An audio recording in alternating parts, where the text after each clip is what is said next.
Buti dumating ka, Lex. Tulungan mo nga ako dito. Bakit? Ano ba yon?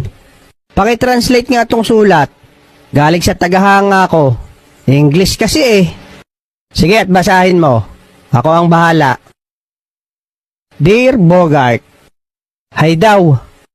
When I first saw your picture, nung una kong nilagari ang litrato mo, bakit nilagari naman? Yun ang sabi eh. I was so happy.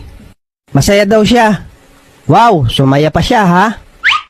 That's why I collect your picture. Kaya kinolekta ko lahat ng litrato mo. I post them in my room so I can show them every day. Dinigit niya sa kwarto para daw lagarin araw-araw. Si Kekay ata to eh, kaya galit. Baka nga, I'm big fan of yours. Malaking pamaypay mo ako. Your nose is slightly big but cute. Magkahiwalay daw ang ilong mo. Aba, nang lait pa talaga. You're so cute as your friend. Mas cute daw ako. My dream is to show you in person. Pangarap daw niyang lagariin ka sa personal. Take care yourself. Alagaan mo daw sarili mo.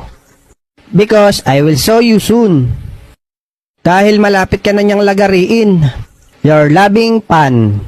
Ang mamahalin mong pamaypay.